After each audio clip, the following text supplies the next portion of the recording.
Hello and welcome to Investment Insight. Before we begin, make sure to subscribe and hit the like button. Now let's break down what's happening in the markets today in a clear and simple way.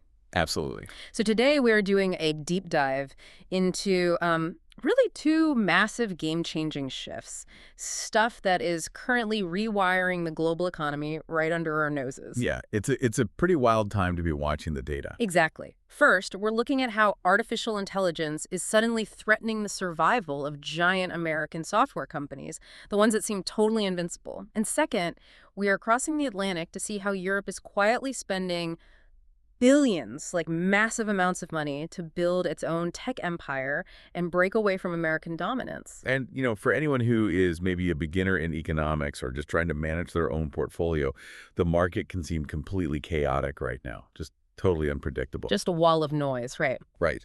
But it isn't just noise. By looking at recent data, we can actually spot very clear patterns driving these changes. So our goal today is to give you, the listener, a clear shortcut to understanding where the smart money is actually moving. Totally. We're completely skipping the confusing financial jargon today. Let's just get right into the first shift.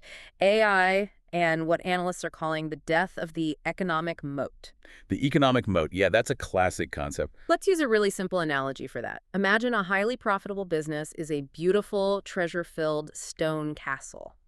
If you own that castle, competitors are going to try to attack you and steal the treasure. Naturally. So to stop them, you dig a massive, wide moat around your castle. In business, a moat is basically your defense. It's something like strong brand loyalty, or, and this is key for tech, a product that's just too much of a hassle to cancel. Yes, the dreaded switching costs. Think about a gym membership that makes you show up in person with a handwritten letter just to cancel. Oh, the absolute worst. Right. But now imagine that on a massive corporate scale, a business using complex software for all their financial records, employee data, daily operations, trying to move all of that to a different software provider is an absolute nightmare. That massive headache, that is the software company's moat. But according to recent analysis by Morningstar, those moats are drying up. And drying up fast. They looked at 132 major tech companies. And the results were honestly a bit of a shock to the system. Yeah, out of those 132 companies, Morningstar downgraded the moat ratings of 37 of them. We are talking about huge legacy names. Oracle, Salesforce, Thomson Reuters, all downgraded from a wide moat down to a narrow moat. And then you have FactSet. Right, FactSet, a giant financial data company, their moat dropped to none. Which is wild. Yeah. And to understand why that matters, you have to know how Wall Street looks at this. A wide moat means a company can basically guarantee it will fend off rivals for 10 to 20 years. A narrow moat means maybe a 10-year advantage. So a moat of none means... It means the castle is totally exposed. The barrier to entry has just vanished. So the big question is why? Why are these tech giants suddenly so vulnerable?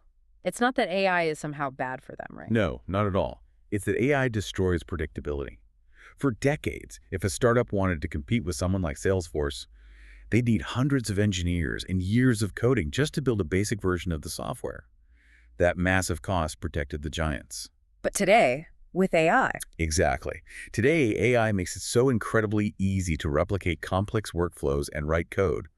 A small team of developers using AI can build a highly customized competing software product in a matter of months, not years, months. Wow, so that 10 to 20-year guarantee of safety is just gone. Completely gone. The moat is dry. But looking at the research, not everyone is losing here. There are some huge winners, so we need to look at the nuance. For example, Microsoft actually kept its wide moat rating. Yep, Microsoft held strong. And a cybersecurity firm called CrowdStrike was actually upgraded. So why do they win while others lose? It comes down to what you are selling. AI severely hurts companies that basically just sell human workflows at a high markup, like organizing spreadsheets or managing customer service tickets. AI does that natively now. But AI helps companies that build true, irreplaceable infrastructure. Like the actual plumbing of the digital world. Right. Microsoft owns the massive cloud servers where the AI actually lives. CrowdStrike provides the complex security the AI needs to not get hacked. You can't just code a new server farm in a weekend. That's real infrastructure. And this isn't just theoretical. This is hitting the stock market right now in what's being called the AI scare trade. Let me give you the numbers because they are staggering. In early February, panic wiped out about $1 trillion in market value from U.S. software stocks. $1 trillion.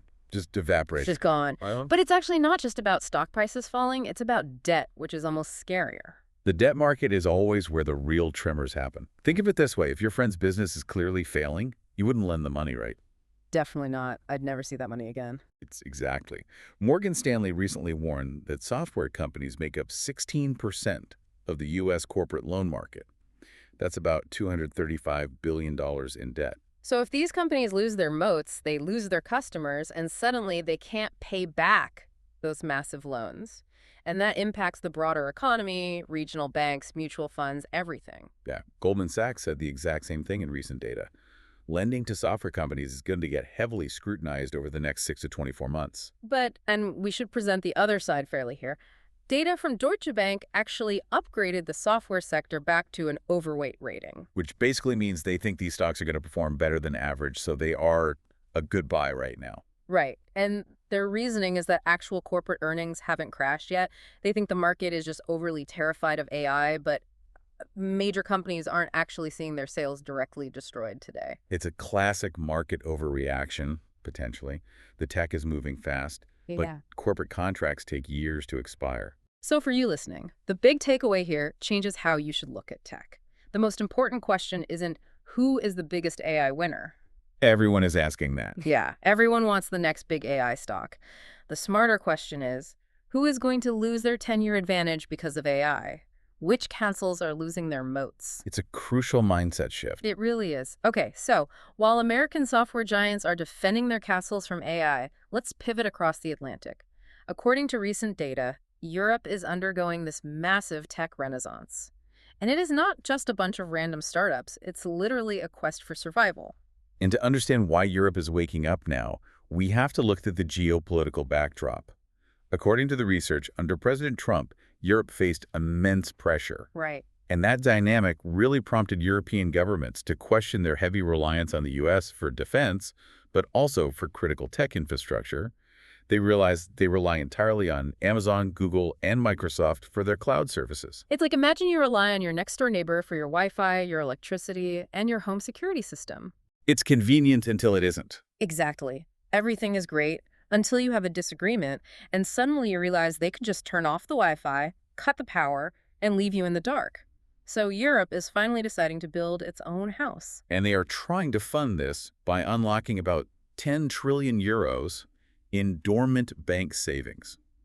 European citizens usually keep their money in savings rather than the stock market. 10 trillion euros. That's an ocean of money just sitting there. And they want to inject it straight into their own tech market.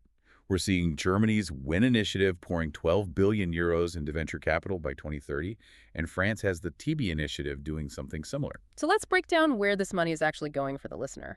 The strategy has 4 main pillars. Pillar 1, artificial intelligence.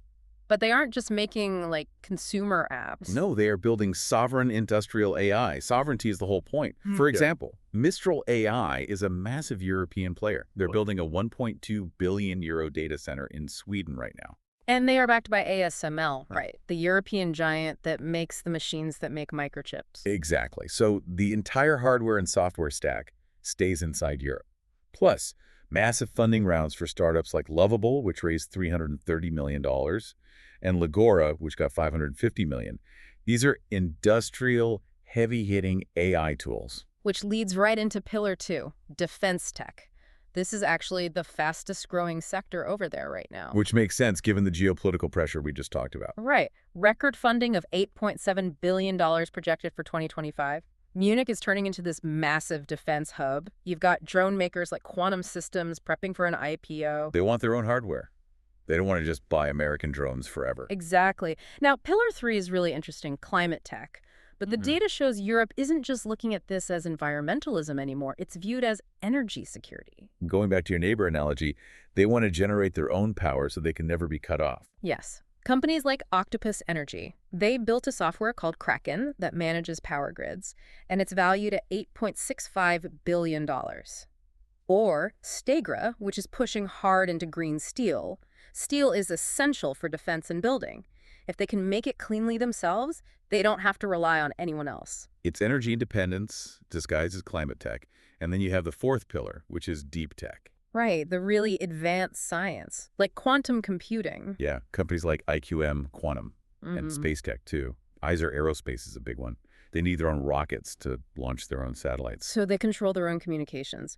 But okay, let's do a quick reality check here. Europe has all these plans, but they still lag behind the US in a really critical area. Yes, late-stage funding. The U.S. pool for scaling up a business is still about 7 times larger than Europe's. It's one thing to start a company, it's another to turn it into a global giant. 7 times larger is a massive gap. Plus, you have European politics, you have all these different countries trying to agree, which often slows things down. It's heavily fragmented compared to the U.S. So for the listener, your big takeaway here is this. When you look at the global market, don't look for Europe to create the next Google or the next Instagram. Right, don't look for consumer tech. Look for the companies that are becoming the essential government-backed plumbing of Europe, the defense, the energy, the AI infrastructure. That is where the money is going. So just bringing this all together, the financial world is undergoing a really massive rewiring right now. Total paradigm shift. Yeah.